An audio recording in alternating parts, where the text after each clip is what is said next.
Hello army, welcome to our channel BTS jetty 7 মে। তো প্রথমেই জানাই সবাইকে অনেক অনেক ধন্যবাদ 700 সাবস্ক্রাইবের জন্য, আর এর আগের ভিডিওতে এত ভালোবাসা দেওয়ার জন্য থ্যাংক ইউ সো মাচ।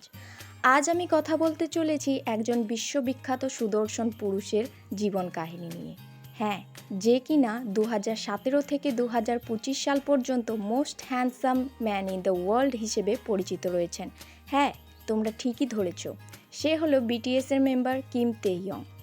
1995 সালে 30শে ডিসেম্বর সাউথ কোরিয়ার এক দেগিউ নামক জায়গায় জন্মগ্রহণ করেছিল সে, আর সেখান থেকেই শুরু হয় তার শৈশব জীবন। তেইয়ং মূলত একজন কৃষকের ছেলে ছিল। তার বাবা ও মা উভয়ই কৃষক ছিলেন। তার একটি বোন ছিল এবং তার একটি ভাইও ছিল। তার বোনের নাম ছিল কিম ইয়ন জিন এবং তার ভাইয়ের নাম ছিল কিম জিয়ং গিউন। তার গ্র্যান্ডমাদারও ছিল। তার বাবা ও মা উভয়ই কৃষক হওয়ায় তেইয়ংয়ের শৈশব তার গ্র্যান্ডমাদারের সাথেই কেটেছে। কৃষক পরিবারে জন্মগ্রহণ করলেও তার স্বপ্ন ছিল অনেক বড়। ছোটবেলা থেকেই সে গান করতে ভীষণ পছন্দ করত।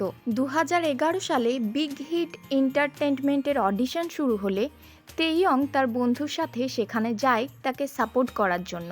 2013 সালে তিনি বিগ হিট এন্টারটেনমেন্টের জন্য অডিশন দেন এবং পরবর্তীতে বিটিএসের সদস্য হিসেবে নির্বাচিত হন।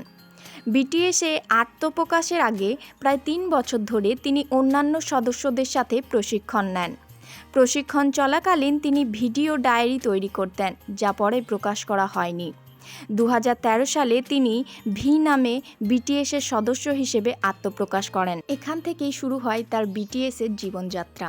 2015 সালে 30শে নভেম্বর রিলিজ হওয়া the most beautiful moment in the life এর পার্ট 2 এর রান গানে সুর করেন তিনি। কিম তেইয়ং বিটিএসের জন্য স্টিগমা, সিঙ্গুলারিটি এবং ইনার চাইল্ডের মতো একক গানও পরিবেশন করেছেন। বিটিএসের সদস্য হিসেবে জনপ্রিয়তা অর্জনের পাশাপাশি তিনি একজন অভিনেতা হিসেবেও কাজ করছেন। 2016 সালে KBS2 এর হিস্টোরিক্যাল ড্রামা হোয়াংরাং দ্য পোয়েট ওয়ারিয়র ইয়োতে অভিনয়ের মাধ্যমে অভিনয় জগতে প্রবেশ করেন। তিনি একক শিল্পী হিসেবেও বেশ কিছু গান প্রকাশ করেছেন। 2019 সালে 30 জানুয়ারি ভি তার প্রথম একক সঙ্গীত কেনেরি প্রকাশ করেন, যেটি 14 দিনের মধ্যে 100 মিলিয়ন স্ট্রিমের রেকর্ড করে ফেলে। কিম তেইয়ং একজন শিল্প অনুরাগী এবং ফ্যাশন সচেতন হিসেবেও পরিচিত। আজকের জন্য এতটুকুই। দেখা হচ্ছে পরের ভিডিওতে।